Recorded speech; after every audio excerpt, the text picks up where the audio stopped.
What's happening, you guys? Welcome back to Let's Go Win podcast, where we are here to help you be happy, healthy, wealthy, and get better every single day. Gentlemen, I'm going to bring on, his name is Roy Red, and he's got some interesting things in terms of, he hates the word depressed.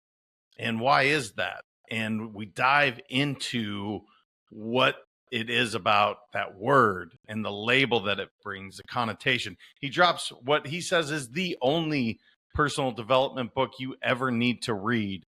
And I had not read it. And I have to say, for someone that reads as much as I do, I cannot wait to pick it up. You're going to love this conversation. Roy Red is a performance coach, business growth expert, and transformational speaker. A 6-time #1 best-selling author, he has shared stages with Arnold Schwarzenegger and Donna Karan. Roy helps companies and individuals achieve extraordinary results through measurable performances. Once broke and homeless, he rebuilt his life and now inspires others to do the same. Well, Roy, brother, it's so good to have you on the show. Welcome, man. How you doing? Man, I am doing good. It is overcast out here in Cali, but it usually isn't. Other than that, it's a good day. How you doing today, man? Man, I cannot be. I'm blessed. It's been a busy day, but I'm excited to have a conversation with you. Obviously, when the once broken homeless, and now you're inspiring people to do things. There's Yeah. obviously a story there. Why don't we just Yeah. dive into that? Like, how do you go from literally being homeless? I read you were Yeah. pushing your car at some point Yeah. to now inspiring people to live their best lives and perform at their peak. How does that happen, man? What Yeah. does that look like? Well, you got two kind of people. You either have people who came from rich parents, or you have people who are like, I came from the hood and we were broke. I was neither. I wasn't rich, wasn't poor. Both of my parents were cops. My dad left being a cop to be a entrepreneur, but I didn't really have it that hard. I had the perfect setup, but I messed it up, man. And having great parents set the foundation for the mindset that I needed, but I just wasn't living right. In 2011, I had this moment where I had this like nightmare where I was working a dead end job. I was depressed. I hate that word, but I was really depressed and sad. And something woke me up when I was having that dream. And when I woke up, I realized that dream was actually my reality. I woke up, I was late for work, and I could hear my boss's voice in my head, like, Roy, if you're late again, we're going to have to let you go. And I was behind on bills, so I needed that job really bad. And I live in the Inland Empire still to this day. And at the time I did. And I worked in LA, which is about a 45-minute drive, but an hour and a half in morning traffic. So at the time, I drove this beat up, rusted out 1987 Honda Civic. And to start this thing, I would have to, I don't know if you guys ever had a car that you had to push, and then while it was rolling, you had to hop in to turn it over. And so pushed my car out, turned it over, and I was on my way. And at the time, they were building the fast track lane on the 10 freeway heading to the LA. So there was a center median on the 10 freeway. And so I took the diamond lane because it was a way to get to work faster. And even though you're not supposed to be in the diamond lane without two or more people, I did it anyway and just figured, if I get caught, that's like paying a bill if I get a ticket, right? So this day, I'm making my way, I'm making good time, I'm not going to be late. And then I started to smell smoke. And when I looked down, my engine started to die. And I'm in the diamond lane with a center median on the right, so I couldn't turn and get off the road. Long story short, I had to push this car by myself almost 2 miles to get it out of the center median. And there was a tow truck waiting for me. And when I was pushing this car, I did what I did most of the time in my life. I looked for help. So I looked behind me. I remember there was this beautiful woman driving her E-Class beautiful Mercedes. And I kind of looked at her like, are you going to help me push by pushing with your car? And she shrugged her shoulders like, I'm not touching that thing with my car. And pushing this car, man, it was just the best moment of my life and the worst moment of my life because tears in my eyes, frustrated, angry. Angry is my default mode when I go through struggle. I said, I'm never going to let no shit like this ever happen again.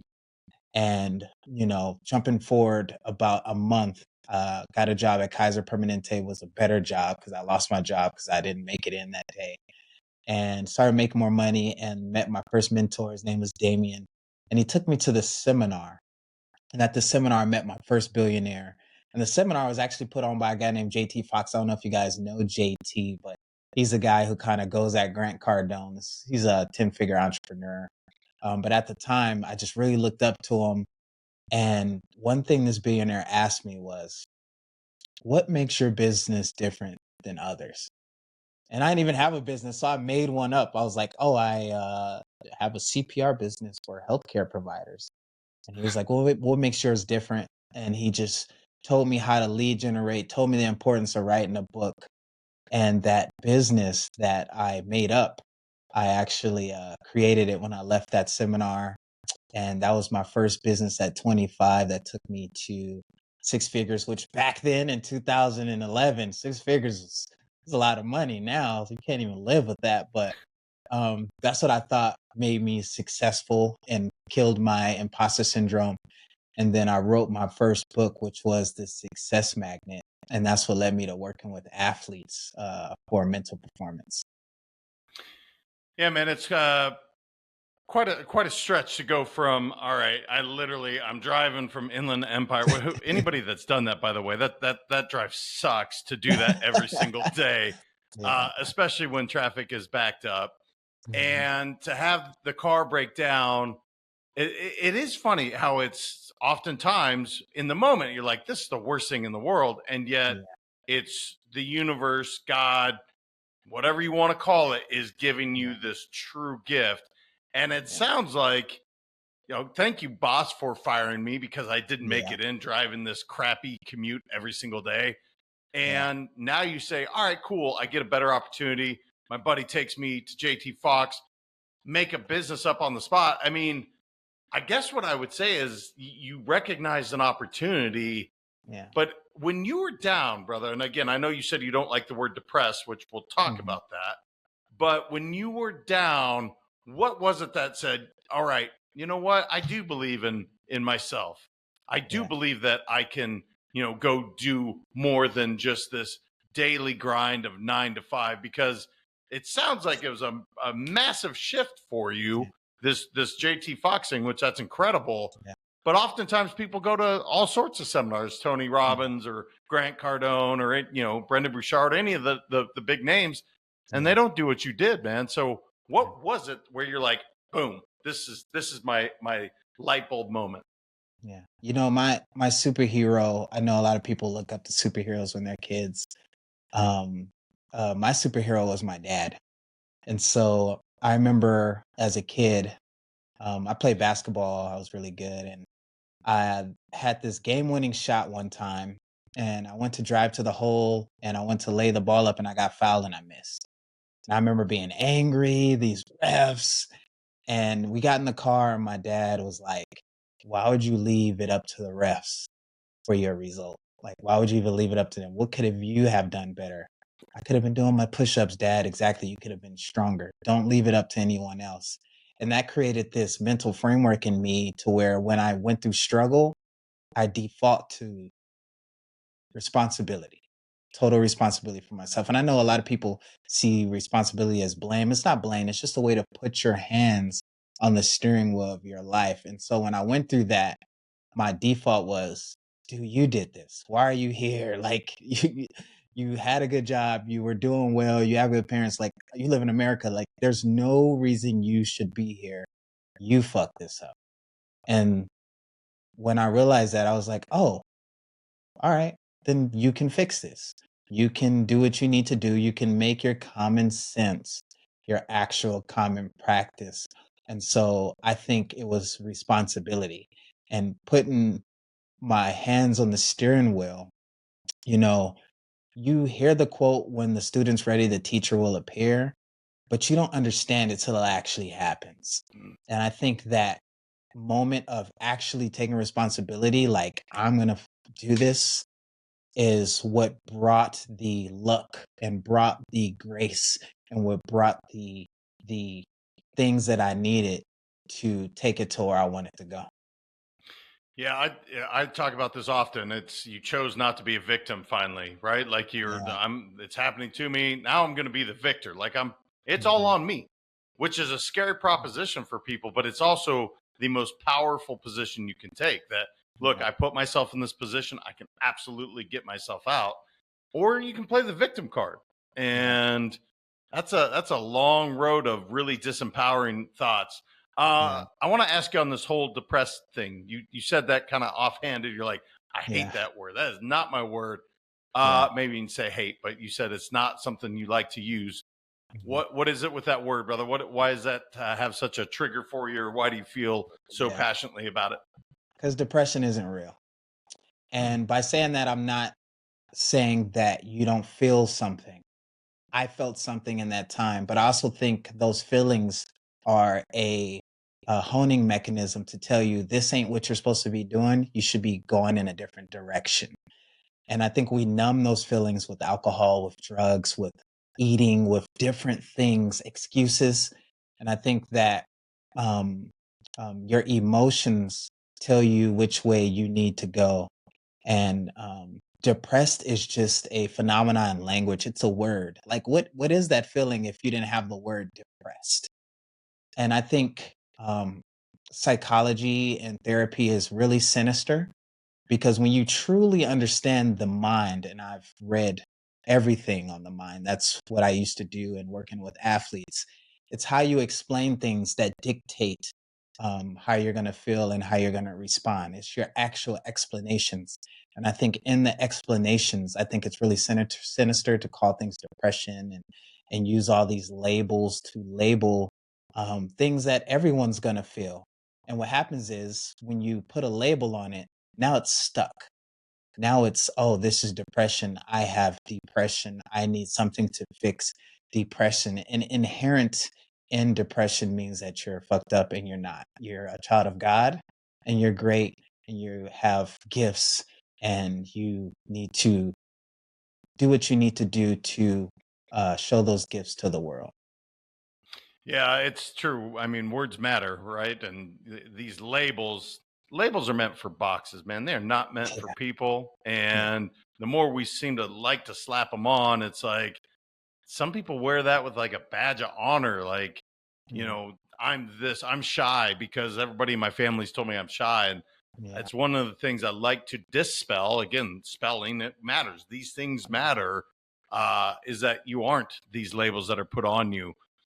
You mentioned you've read every mind book. I also love to read. When you Mhm. think of the mind, brother, is there one book that stands out for you where you're like, man, this book absolutely, and it could be one of yours. I know you're 6-time number one best-selling author, which that's Mhm. remarkable in itself. Thank you. But is there one mindset or mind book or a book on neuroscience that you're like, dude, this one is awesome, and a lot of people don't know about it? Yeah. The best life coach, in my opinion, the Michael Jordan of this, the guy who actually created the word coaching, um, used to have a seminar called EST training, EST. And so there's a book called The Book of EST. And that book will break down the mind to a T. And it's a dialogue inside the seminar on how the trainer, like the first thing the trainer does is gets up there. The first thing he says is, "You're all assholes and I'm your trainer." And he explains exactly what the mind is. It's a linear arrangement of recordings that are successive to moments of now. That sounds wild to you right now, but if you read the book, it breaks it down.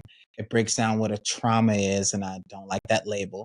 It calls it a number one experience, and it shows you exactly how to get out of that and how to live through experience rather than labels. So the book of Est, if you read that, you won't need any more personal development books if you actually apply it to your life. See, this is why I love doing these podcasts. I've never heard of the book. Yeah. And now I'm fired up because I've read a lot of neuroscience books. I've read damn near any personal development you can get your hands on. Mhm. Trauma, instead of saying trauma, I heard you say number one experience or an experience. Talk to Yeah. me about that because trauma is obviously a big word. We hear it It's like, often. Yeah. Yeah, right. Everybody's got their childhood. I hear in my own household, my wife says all the time, Mhm. that's childhood trauma. Yeah. Tell me again, maybe this is words matter. Maybe that's the play Mhm. here, but I'm just curious when I like that flip of the coin from Yeah. trauma to number one experience, which could mean number one bad or good, right? It's a Yeah. defining experience, maybe. Is that the idea? Yeah. So the first is people think they are their mind and you aren't. Your mind is a tool and its function is your survival and also the survival of what you identify with or consider yourself to be. So obviously you want to survive, right? You don't want to get hurt. But oftentimes people kill themselves, unfortunately, or self deletion, unfortunately. And the reason for that is because if you consider yourself to be something or identify with something, that can override your actual physical survival. So are you a father, Jam? I am two sons, 18 and Yeah. 15. And you identify with and consider yourself to be a great dad. So would you lose your life to save your kids? 100%, without question. Exactly.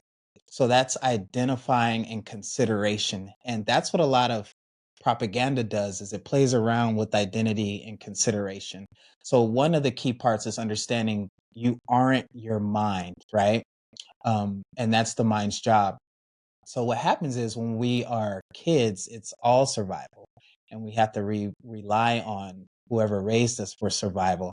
So we learn a lot of our patterns through number one experiences through our parents. So what a number one experience is an experience that deals with physical pain or unconsciousness. You touch the stove, it burns you. I'm not touching the stove anymore, right? That's what we call trauma instead of calling it growth, like just knowing what not to do. A number two experience is a emotional experience, someone passing away or something that makes you really sad. That's what a number two experience. Now, here's the huge one, and why I say you have to realize you're not your mind. A number three experience is either a number one or two, but in the mind's eye. So let me give you an example for this. I coached this girl who was getting anxiety at night. She would have anxiety attacks at night. And so I had her create that anxiety, create it, took her into an unconscious state and said, what do you see? Just tell me what you see. And she went, oh, I see my uncle. And I'm like, oh, what happened with your uncle? And unfortunately, her uncle molested her when she was younger. And the way the minds works is it records everything in those survival moments, frames of reference, what you are thinking, what you smell, what you feel, temperature, everything. And so I said, she's creating this experience. I'm like, what do you see? What are you thinking? And then one strong part, especially for women, is the olfactory system. And I said, what do you smell? And she said, toothpaste. And so every night when she went to brush her teeth, she smelled toothpaste. And that was the what we call trigger. That was the number three experience that was creating a number one and number two experience from the past. It's just the brain's way of saying, this happened before. Look out for this when you smell this. And it shoves it into your unconscious. And so we made it back conscious. And when you make things conscious, then you're able to control them. So making those experience conscious is huge. Where maybe it's just life experience. Yeah. How did you bring this all together? Because again, what you're talking about, I'm with you, and I'm like yes, Mhm. and I'm still picturing. I'm seeing you literally on the 10 pushing the car to now this evolved human being that's like, damn, talking about all right, she's creating having anxiety and Mhm. it's because of toothpaste because back to the I mean that's a big jump, brother. So Yeah. tell me how you brought this all together. Maybe that's part as you started writing your books, maybe it was some training.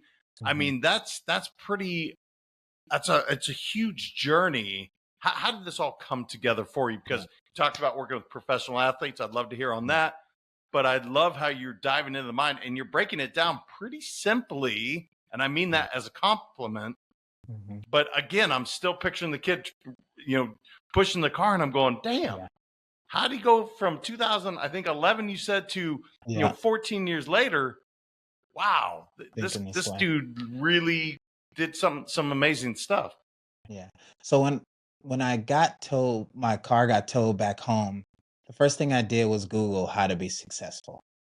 And when I Googled it, this old gray-haired white dude named Jim Rohn came up. And I just consumed everything that he created, right? And one thing I started doing that day is reading. I became a voracious reader. To this day, at the very least, I'll read a book a week. Right now, I'm reading Hook Point. Um, but I was super I realized I was naturally good at psychology, and then I started to read everything on psychology, hypnotism, neuroscience. Again, the book of Est.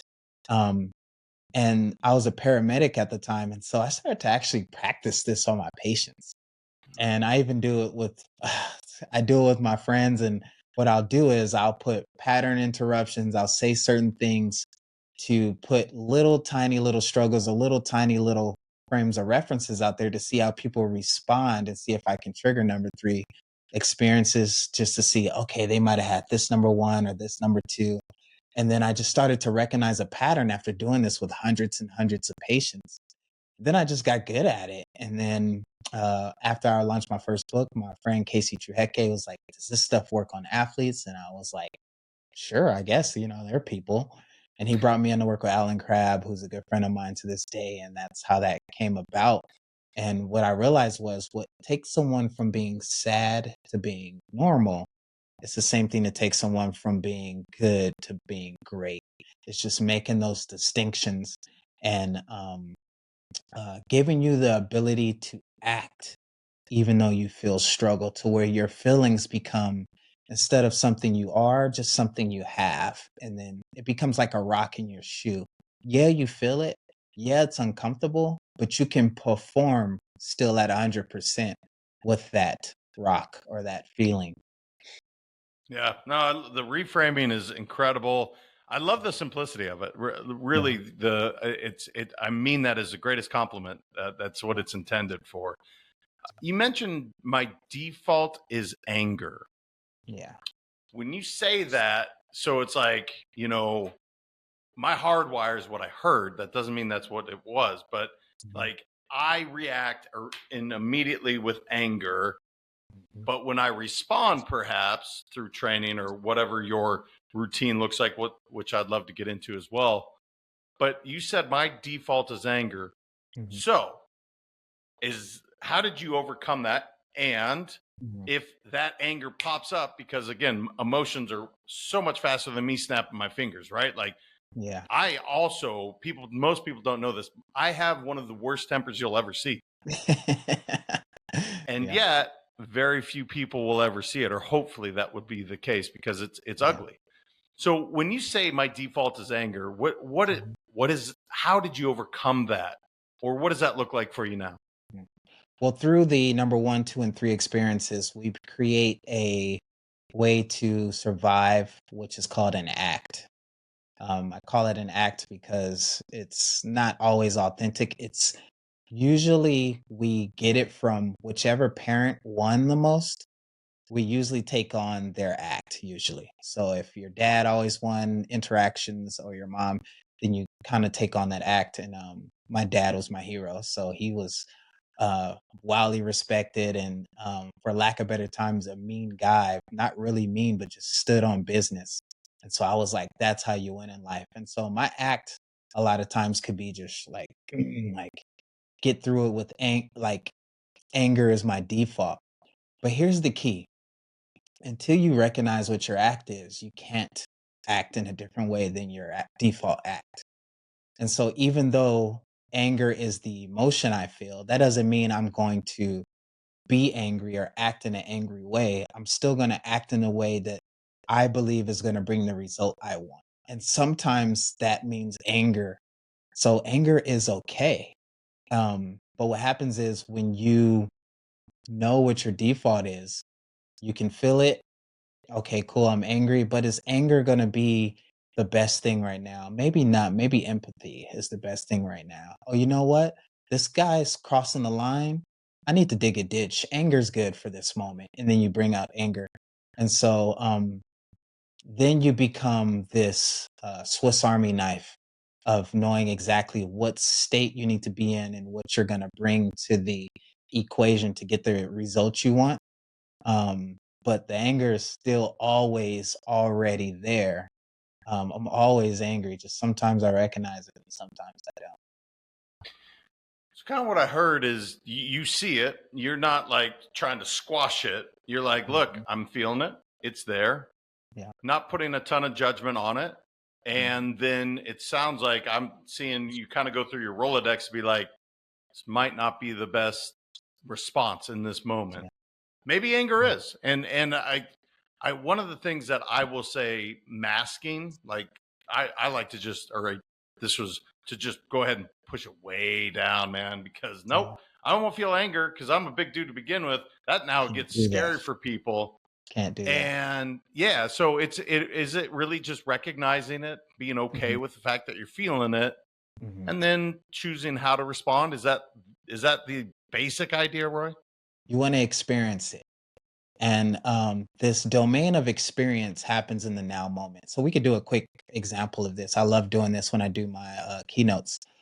Is experiences are in the now moment, right? So real quick, if you're watching this, JM, just think to yourself what you're experiencing. Maybe that's the pressure of the chair on your butt, whatever that is. Just take 5 seconds, real quick. Now, you actually have to think to yourself what you're experiencing to get the data to have this breakthrough. So just take 5 seconds to think to yourself what you're experiencing. Okay, go. Okay. Okay. Now, here's the key. Here's a breakthrough. If you actually did what I said and you thought to yourself what you're experiencing, it actually wasn't what you're experiencing. It's what you were experiencing a moment ago. Because when you went to tell yourself what you're experiencing, it was no longer the now moment, right? And it gets worse than that. It's not even what you were experiencing a moment ago, because a moment ago no longer exists as an experience. It is a memory of an experience. And so all these psychology dudes say, oh, you need to have mindfulness. Well, what is mindfulness? I'll tell you what it is. Next time they tell you that, ask them, what is the mind full of?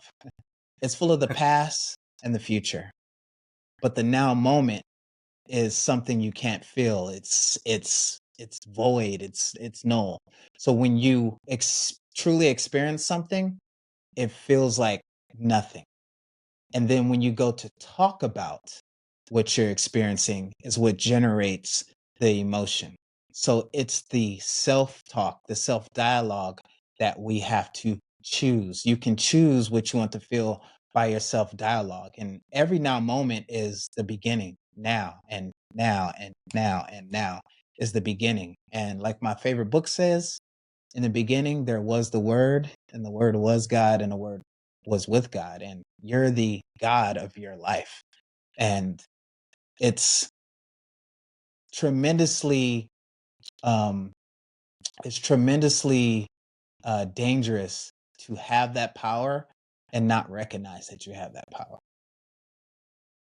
Yeah, well, a couple things that happened when you asked me that. So immediately you said your butt on the chair, and that was immediately where my mind went. And then you Yeah. said just pause for five But you seconds. didn't notice it before I said it, right? I did not at Because all. it was in the domain of experience until you made it conscious through your language, through your internal talk, because I directed your focus there, then you're able to feel it. Yeah, so I was like, all right, but almost like I was getting tested. So I'm like, what am I feeling? And I felt a little tickle in my throat. Anybody Mhm. that's a podcast host, that sucks when you get that because now you're Yeah. starting to think about it. Now you're like, gosh, I got Feel to a get little. water. Mhm. But it was fascinating. The moment you said the pressure of your butt on the chair, I was like, oh yeah, that's exactly what's happening. Yeah. And then I kind of actually stayed present for a moment. It's really interesting, brother. Mhm. I see over your right shoulder. I think it's your right shoulder. It looks like Mhm. your most recent book. What is Yes. that one? Why did you write it? What was the like? You know what? Because writing a book, guys, it's a hell of a lot of work Yeah. and energy and time and frustration and love and all there's lots of Yeah. things that happen. Mhm. When you say 6, I'm like, damn. And even off air, you're like, I got an idea for the 7th. And you could Yeah. see that kind of twinkle in your eye, like, yeah, man, I'm writing 7. It's coming soon. So what was that book, and why did you write that one? What was going on in your life that you're like, I have to write this book? Yeah. So actually, this word came to me, the word victory, because I was arguing with some friends on who's the best basketball player, and these LeBron dudes get on my nerves, man. Oh, LeBron's a go. Get out of here, man. Like, yeah, he has the numbers, but look at the guy's play. If he ever had to match up with Jordan or Kobe, he's gonna lose. And I'll try to explain to my friends that victory, winning, is in a different domain than data or trying to explain winning. It's in this experiential domain, like we talked about. And so this word victory came to mind, and I was like, oh, the victory equation. And I had this notion to write it and got inspired. And I'm one of those guys who just sit down and writes 12 to 18 hours and knocks out the book and just let my ideas flow. And I'm actually gotten to the point where I can write it, send it to the editor, launch it, and make it a bestseller, like guaranteed now on Amazon, just knowing the algorithm and knowing how to market it. But I my mentor Ed Rush said, math plus marketing equals money. Hmm.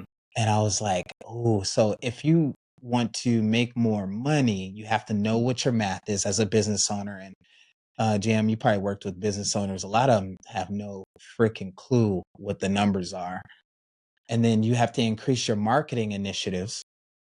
And he made that analogy, and I thought of in the Bible about sowing and reaping. And then when I thought sowing and reapings, I thought inputs and outputs. And my dad's a trainer, a physical trainer, and we're talking about how this athlete, I'm not gonna say his name because I worked with him, he was kept getting injured. And my dad said, I think his input is bad. And your eyes could be the reason why you have back pain. And the eye doctor knows that, but he doesn't talk to the back doctor. And so you go to the back doctor because you think you have back pain when your input's bad. And I was like, ooh, what if I can come up with a formula that creates inputs, that creates the sowing so that you reap what you want? And so Hmm. that's exactly what the book does. It gives an exact process on how to create your victory equation based on whatever you want to achieve, so you know exactly what to do. And it's so much easier now because with AI, you can make massive um, outreach and massive marketing initiatives using AI. Yeah, I love the math plus marketing equals Equals money. money. Is that what you said? Yeah, math plus marketing equals money. Let me give a quick example of that.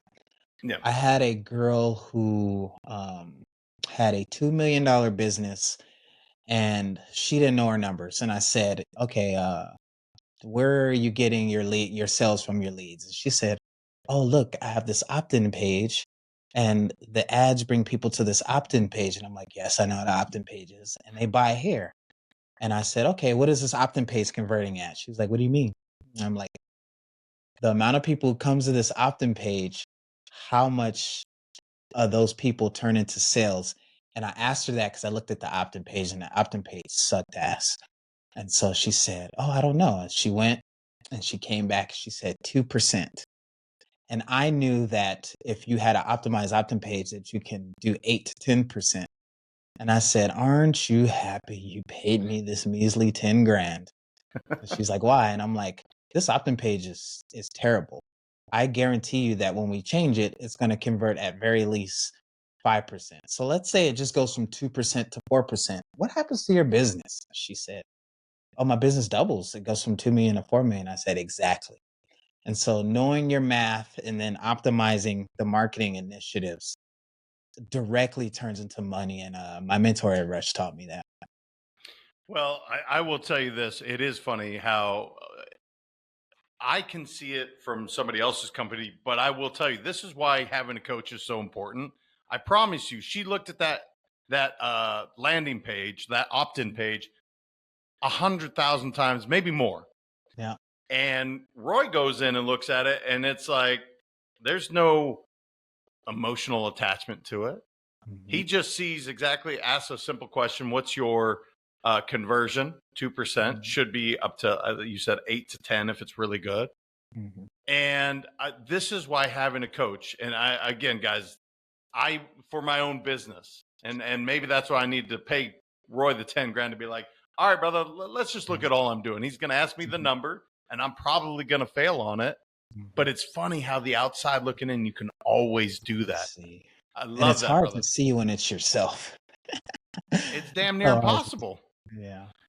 And that's just strategic coping. I'm not even good at making opt-in pages. I just knew that was a bad opt-in page. She could have then we could have then outsourced and got a guy who's just really locked in on opt-in pages. You can optimize in every single part you can optimize. And I will say, just because the marketing piece, Mhm, totally agree with math.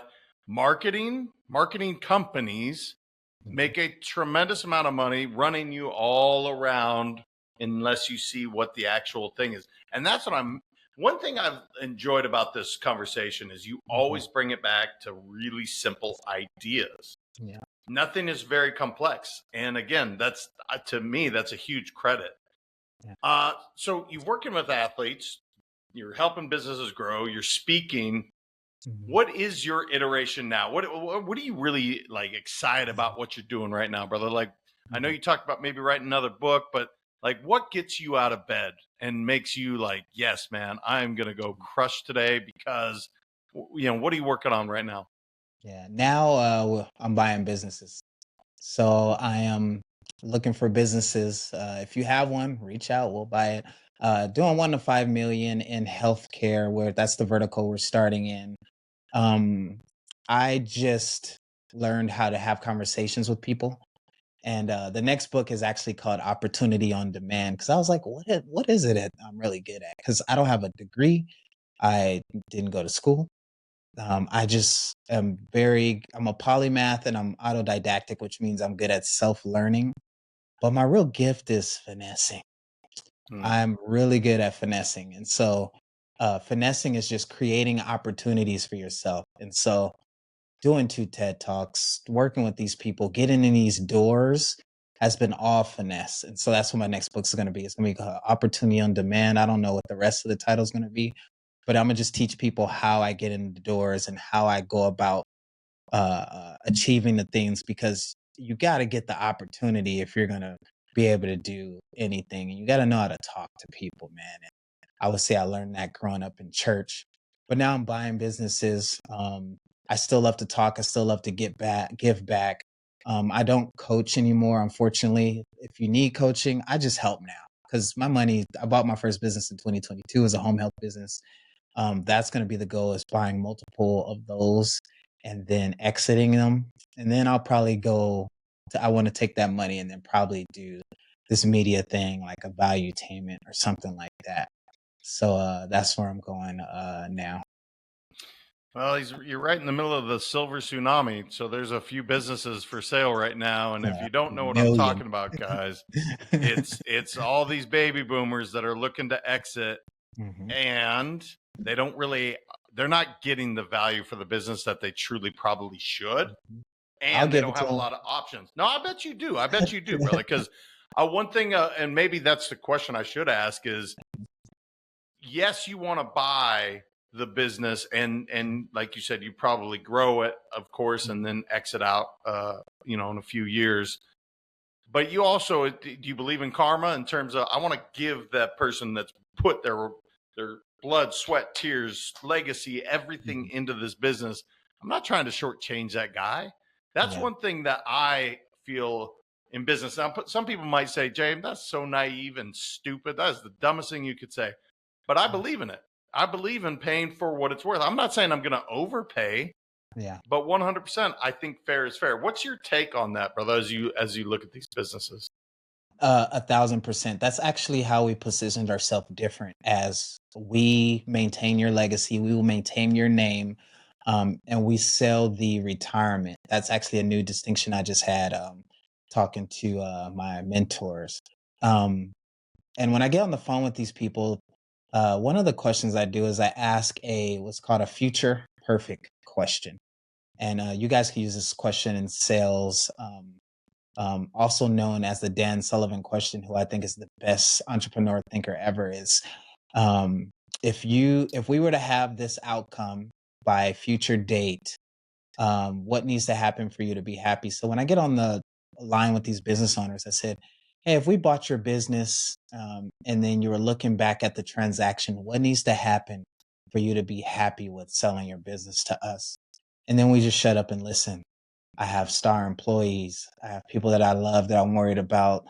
This guy, maybe he doesn't work that hard, but you know what? I love him and I've always paid him 30 grand. My name, my legacy, this and that, and then the money.